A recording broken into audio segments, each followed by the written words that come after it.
Hello, sweet friends. Here we are, Monday again, and I thought that we could actually join these last two Niyamas together.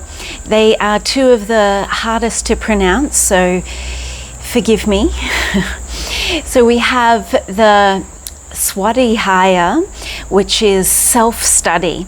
And why I'm kind of skipping this one is that the entire 8 weeks that we've done so far, 9 weeks, 8 weeks that we've done so far, you've been looking at yourself, and that is the essence of self-study, just this of Swadhyaya, which is this desire, this drive to wake up, to not be on autopilot as you go through your life. And so this is I figure that you've been hard at it already and you've mastered it.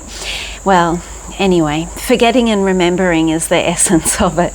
So maybe it was through journaling or just having little moments of remembering as you went through your day, as there was this idea percolating. Like even last week with tapas, I got to do an ice bath, actually my very first ice bath, and I had this whole story running around in my head. I've got an underactive thyroid and my body temperature is low and I really feel the cold, and I just went, stop.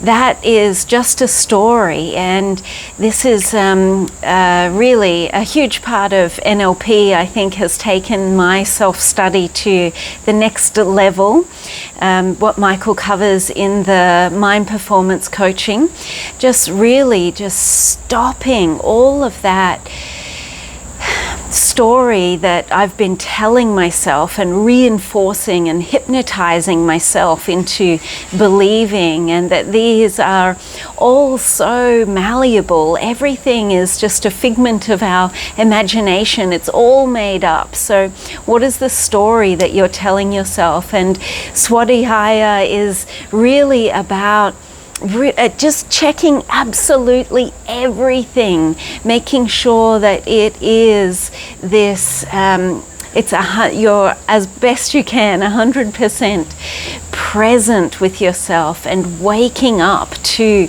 each and every moment. So, but you have already been doing this spectacularly. And good on you, really. Not many people, not everyone can do it. This self-study and really looking long and hard at yourself. It's so easy to just go and blame someone else or look at the external circumstances, everything that's going on, or being, someone's triggering me. And that is usually actually a shadow within yourself. It's not it's not them, it's you.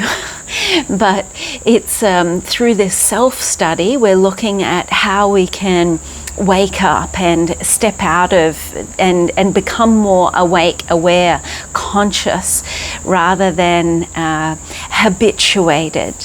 So you're already doing that very well. The next one is Ishwara Pranidana, which is the 10th Niyama, or the Niyamas, the 5th Niyama. So it is devotion, and I have to say it's not one of my strong suits. And again, maybe that's just another story, but I'm not this gushy feeling person.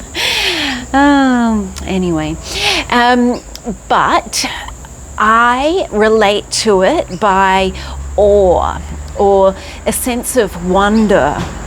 Like, even how does it work that in the week of tapas I actually get to do my very first ice bath. You know, it's this sense of wonder at the majesty of the universe and this grand organizing power, and really tuning into that as much as I can. So to me, that's Ishwara Pranidana, is this sense of devotion, a connection to something higher than yourself.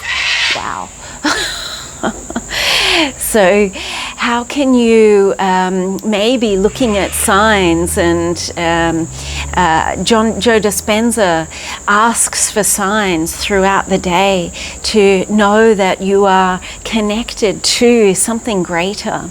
And of course, this can be a rabbit warren in itself, but I think it is nice, and having been part of someone's passing recently, and doing a lot of, I guess, looking into research around death and dying, and it's understood that people who have some sort of faith usually are less fearful of death, and that they can move into the next realm, whatever that is, with a greater sense of ease. So just opening yourself, what does it mean to you?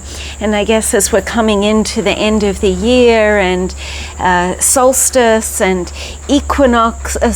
solstice, and the even Christmas and connection, what is it? What is Ishwara Pranidana for you? So it's been an incredible journey, and I have loved every minute of it. Like I said, just this this incredible majesty, and weaving the magic of these talks together for you. I've really enjoyed and loved it a lot. So thanks for being on this journey, and I look forward to seeing you again very, very soon. Lots of love to you all.